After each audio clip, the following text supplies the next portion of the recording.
First of all, can you introduce yourself and tell us what your role is in the development of Shift 2 Unleashed? So my name is Marcus Nilsson, and I'm the executive producer for the Shift franchise. Right, well, the first thing, the major addition in this part is the helmet cam. Can you explain what that adds to the game? Yeah, it adds realism. Helmet cam is fundamentally a way of moving the camera that the player sees through inside the helmet of the car driver. So it reacts the way that a real head would react when you're going in a race car. So when you go into a corner, you're going to be affected by G-forces. When you go into a corner, you're going to look where to steer, because that's the way your human mind works. So you look into the corner and the hands follow. The car detail is very high. You have moving parts. We've really put a lot of weight into making the whole cockpit view or the helmet view as realistic and adrenaline filled as possible. Aren't you afraid that by adding this helmet cam and making the motion automatically, you take a bit too much control out of the hand of the players? So you're right, though, that that's something that we've been thinking a lot about and really hitting the sweet spot in between, I feel. Been working very much with the real racing drivers of okay, how far into the corner do you look when you approach it?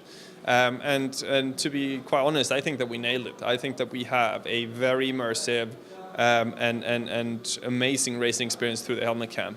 And it can take a lap or two to get used to, but once you have that, there's simply no substitution, I think, for the realism in cameras. So do you think that after you guys done the cockpit view in Shift 1, I noticed a lot of other games also put in more attention to the cockpit views. Are you expecting the same kind of result with this helmet game? Do you think other games will copy it because it works good? I more definitely think that people are going to copy that to the best of their extent. Trust me when I say it's not an easy task to do. To get it to the level of fidelity that we have it, so it's going to take some serious time for other development teams to nail it. But I think it drives the realism in driving. So if people want to be up there and compete on that aspect of racing games, they need to do something. Another big addition is the Autolog system for the online gameplay. What does this add to the online experience for the player? I think the great thing that Hot Pursuit did is that they added the Autolog and it basically brought up asynchronous play to the world. We're so busy we don't have time to sit down at the same time all the time and play the game. An Autolog is also the kind of purest form of user-generated content, I feel. You race, you render a time, I go after that time. I beat you, I become friends with some other people, they go after that time, and we all have that speed wall, which is always up to date. With Shift 2 Unleashed, we're also taking that to the web. Everything is serviced on the web. Everything, you can push the notifications to your iPhone. So we're bringing a complete package around Autolog.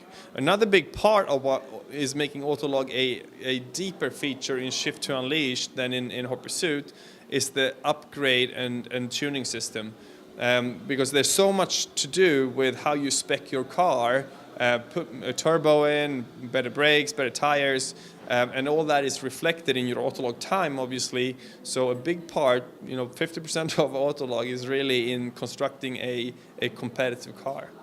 Yeah, and what I noticed in the build we just played, that you don't only keep track of the time, but a lot of other details like the corners you perfected and all that kind of thing. Is that also tracked in the Autolog system?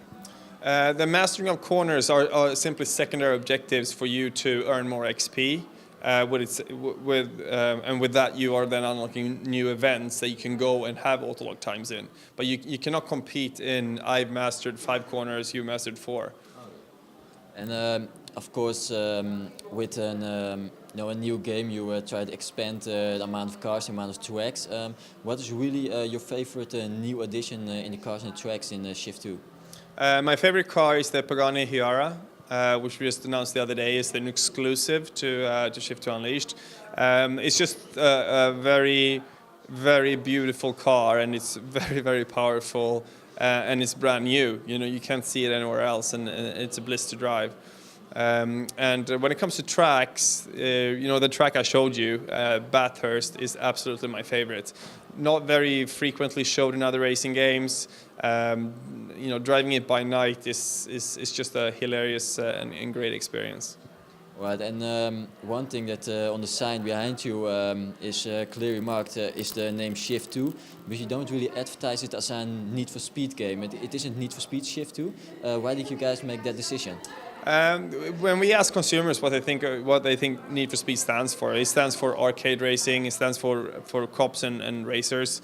And if you think about Shift 1 and Shift 2 Unleashed, we're really another leg of a different brand, if you want to. We want to build Shift 2 into another brand. It's still part of the Need for Speed family, but the arcade titles are one leg, and Shift is another leg. Well, and when can we expect the game? At the very end of March, you can expect it on PS3, Xbox, and PC. All right, thank you.